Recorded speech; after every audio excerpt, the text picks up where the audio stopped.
All right, today I have a very important video for those of you that have cancer or want to prevent cancer. Anytime you're searching for information about any condition, you want to learn from people that have been successful. I want to differentiate people that have been successful versus experts. Sometimes people that are experts don't really get success in their field, believe me. So I always like to study people that have gotten really good results personally or working with people who get results. And so today I want to introduce you to Guy, who had stage 4 cancer and basically didn't listen to all the conventional things that they were telling him, despite the confusion and the fear. And he decided to try some other things, but he went from stage 4 cancer to no cancer. So this is very important because you want to find out what he did. So welcome, Guy. Good to see you again. Thank you, Eric, to have me. And you when you first found out, I want to get some details first. So when you first found out you had cancer, what year was that, or what month was that? It was in August 2018. Okay, and 18. They discovered that I have 55 PSA. So they sent me to the hospital. They made a biopsy. After the biopsy, I had 87. And when the oncologist called me, come right away, I understood, of course. Yeah. And it was a very bad news because he told me, it's too late. We can do nothing for you. You will die in 3 months maximum. So I was, you can imagine. I can't imagine. Yes. And after I was desperate, but after a while, I start searching. I say in my mind, it's not possible. I will find a way. And I search, I discover nothing. I say always this. I find in the publication on PubMed, Nature, all this, it's written what we have to do. And I don't understand why oncologist doesn't know that. My oncologist told me, keep doing what you are doing because it's work. But they are not interested to do the same. That's why I need you. I need you to spread the word. Mm-hmm. Yeah. So what Guy is basically explaining is there are great publications, documentations that do work, but a lot of the mainstream doctors are not looking at those, and some of them are stuck between a rock and a hard place because you are to practice medicine, and you don't have the freedom to do other things, unfortunately. So when you start to become alternative, you become attacked. So I do understand that viewpoint. I totally understand that. You sent me the recent report from your doctor. Now it's probably been, it's been what, 4 years right now. You're supposed to be dead long ago, 4 years ago, but you are still alive. And he still to this day did not put, free of cancer, because his viewpoint is like, well, we don't want to talk about that. We only want to talk about if you have a disease. But I mean, like, they didn't want to even mention it. I don't know. It's like they're hesitant of mentioning that because of some reason. But your lymph nodes have come down to normal. The holes in your bones, your rib cage have healed. Your PSA is fine. Like, all these indicators are normal. So it's just interesting how what we're really up against with this cancer thing. And I just want to say one thing is that this video, we have nothing to sell people. We're not going to sell supplements. We're not going to have anything. The main thing is we want to get out information that potentially can help you. And we're not making any claims. Of course, check with your doctor before implementing what we're about to tell you. But you need to know this. And there's a couple things Guy did that the first thing I want to tell them is the fasting. You started doing some serious fasting. I mean, I'm talking like prolonged fasting on steroids. I think you did like a 5-day and then a 21-day. And I think you did up to, was it 40 days of fasting at one time? 45 days, but 45 days. Yeah. So here's the thing. The worse off you have cancer, right? Because he had like 3 months to live, the more strict you need to do this prolonged fasting. And I would have done the same thing, even if I got really, really, really skinny and had no fat to live off of. But the fasting, hands down, is the most potent thing you can do to kill cancer, because it aligns all of your immune cells to fight it. It strengthens the system. The ketones generated from fasting are very therapeutic for anti-cancer compared to even the ketones from the diet. So I'm not going to get too much into that, but I just want to say that it's literally almost impossible for a cancer cell to survive when you're fasting. So it's a survival mechanism. So your body just does very, very well on many different levels. So that's the first thing, is the fasting. If you have stage 4, I don't think there's any other way at this point to survive if you don't include the prolonged fasting. So that's the first thing.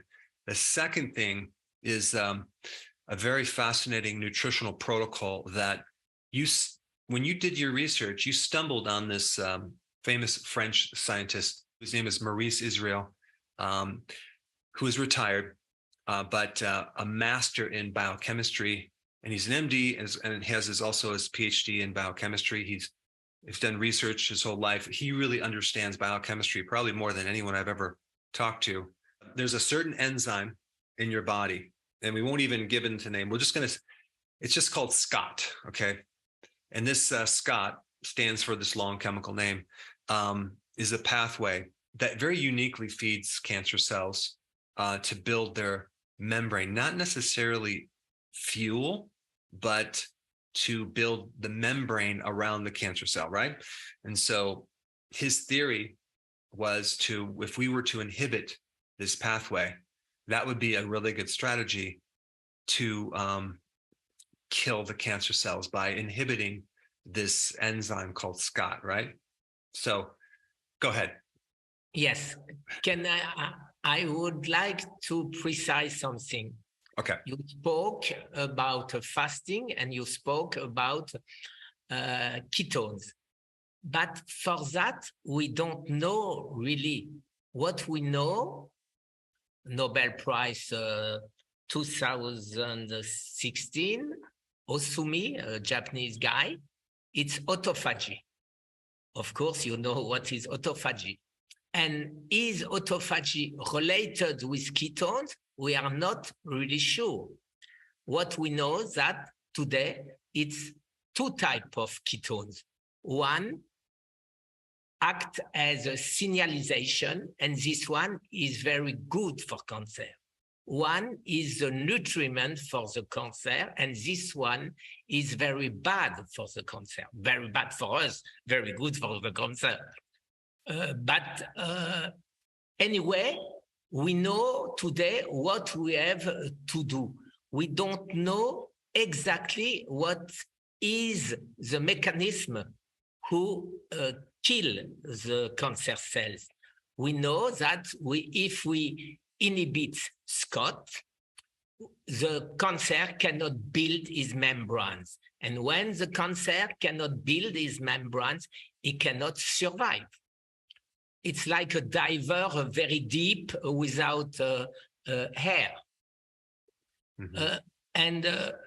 I think my last exam, the PSMA, shows that very clearly, because I had no cancer cells at all. Even everybody builds each day cancer cells. And why I don't have any?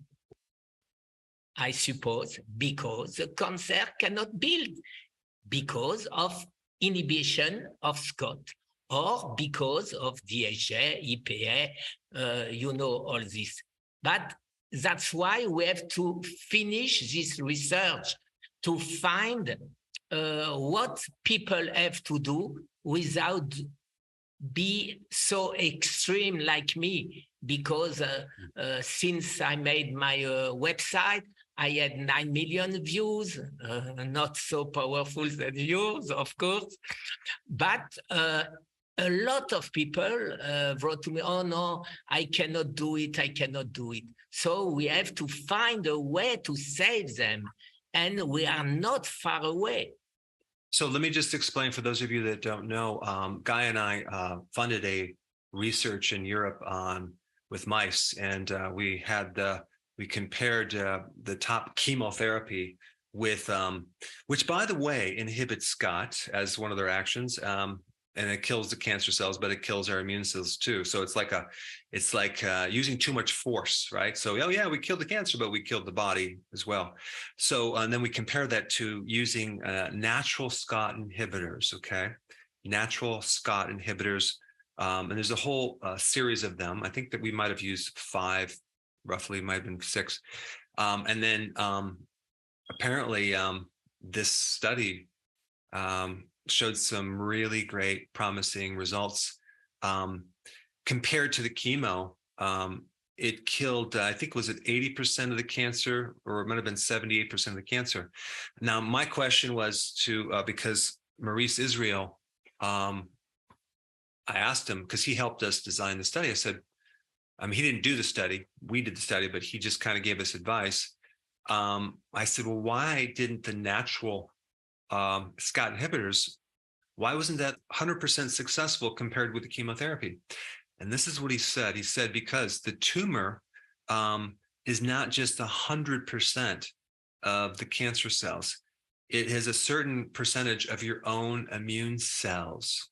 And so these natural SCOT inhibitors that block this cancer pathway, or this food to the membrane, it doesn't seem to negatively affect our own cells, the host cells. So the reason why it wasn't 100% is because we shrunk the tumor down to, and this is our guess, down to our own immune cells, which it didn't harm that. So we want to do more research, figure out some other additional natural SCOT inhibitors. But the fact is, and I will put the link down below of the results of our study, it was very, very significant and very exciting, because the problem is, how could the average person do what Guy did? The intense fasting for 40 days, 21 days. I mean, it's not easy. Not everyone can do that. They don't have the discipline, despite what condition they have. So what we want to do is see if it's possible for humans to do the SCOT inhibitors and not have to do such extreme fasting. Now, with the mice experiment, we found that they didn't do any fasting. We just did the SCOT inhibitors. But of course, we did not do this experiment on humans. So we're just now really looking at all the different options and see what we can do. But it sounds promising. I'm excited about it. And if I personally had cancer, I would do exactly what Guy did. He summarized all the things he did in his book that he has on, it's a Kindle book, and it's actually an actual book too. And it's very, very expensive. I think I'm just kidding. It's free, basically. You're giving it away for free. So he summarizes all the details. But this video is just kind of giving you the highlights of what's in that book and what he did to give people some options that are non-toxic, because it doesn't matter if the chemo work, if the chemo ends up killing your body, right? Killing off your immune cells. Guy, can you just tell people generally what type of foods you ate throughout this process? During this process, I found on PubMed all food who can kill cancer cells. Yeah. Then broccoli sprout, of course, garlic, onions, and I find a guy who made a book and a list. It's a Canadian professor, and it tried all the food who kill cancer cells. So I ate only this during almost 2 years. And more than that, to not kill the nutrients inside this food, I didn't cook it. I ate it raw. You ate a lot of things that are known to kill cancer. The other thing I want to mention about eating raw vegetables, which is something I just recently found out. Do you realize, Guy, that the importance of the microbiome, the friendly bacteria, right? You know the importance of that. Did you also realize that the plant kingdom also has their own microbes, friendly bacteria in the plants too? So you're getting a lot of additional benefits that go even beyond just, fiber, nutrients. You're getting phytonutrients, which are the anti-cancer properties. I mean, all these plants develop these because they can't run away from pests and bugs. They have to develop their own chemicals to poison bugs. So you did that. Now, what about protein though? Did you get any protein, or at least a little bit, right? What yes, because I realized about 2 years after that, I have no more muscle. I was skinny, and no strength. Then I start eating protein. What I try to eat, eggs, of course, biologic eggs. Sardine, all the fish, everything not inflammatory, of course, and nothing inflammatory. Except the chicken. I like the chicken from Costco, but it's a grade A. And my son told me, because I ate so much chicken in 4 years, and it cannot be bad because I'm healed. Okay, good. It's a joke, because good. At the same time, I took a lot of DHA, krill, oil. I ate sardine and olive oils, and I always try to be positive omega-3 and negative omega-6. This is because I think you did have some inflammation, and then that corrected it, because that's one thing. If you're fasting, you want to make sure you take your omega-3 fatty acids, very, very, very important, as well as vitamin D, electrolytes, the B vitamins. You also had a lot of garlic in your diet on a regular basis. Garlic is one of the best potent. I mean, it's virtually impossible to isolate one variable that did all the work, because what are you going to do? How many people do you have to run through like human experiments and just testing one thing? Okay, that didn't work. There's just millions of possibilities, right? So based on all the data and all the information, fasting is at the top of the list. The SCOT inhibitors seem to be the most promising. The foods that are anti-cancer, like garlic, cruciferous vegetables, they work on various angles. One would be killing cancer directly. Another would be inhibiting the blood vessels to the tumor and the cancer. When people get cancer in their lymph nodes, like you had cancer in your lymph nodes, they sometimes just take it out. But you decided, no, I'm not going to cut my lymph nodes. You have no surgery, because you found out from even medical doctors or oncologists some data that the lymph nodes are filters. And so now you're going to take out the filters? Like, that would not be a smart thing to do. I discovered that on the publications that Weizmann Institute says that since years, that it's stupid to remove lymph nodes. And 3 years ago, I spoke with a lot of people. Why remove the filter? If you remove the filter, the cancer can pass very easily. The lymph node make a mass in the lymph node to cure it little by little. So my lymph node was 1.7 on the right side, disappear completely, nothing left. And on the other one, it was 3.1. After 1 year, 2.6, and today 2.2. So, and of course, no cancer cells, but the mass is still here. And you spoke before about 70%, because what I have inside, I have the macrophage. It's our immune system. And that's why it didn't disappear completely yet, because perhaps my body seems still needs my macrophage. I flew to France to meet Maurice Israel, and it was an incredible experience. Super, super nice person, him and his wife, brilliant scientists. And so now what Guy and I want to do is continue to do this research, keep refining it to the point where we really have a lot more specific things that we can give people that are backed up by research. But I would like to just recommend that to get Guy's book, because he actually has in there a lot more information about this SCOT protocol, what he went through, his eating plan, and I'm going to put that link down below. And also, we created a summary, or I created a summary of the research that we did, and I'm going to put that video up right here. So check it out. And I want to thank you so much, Guy, for this interview. And I'll be talking to you soon with more videos. Okay, you're welcome. Thank you very much, Eric.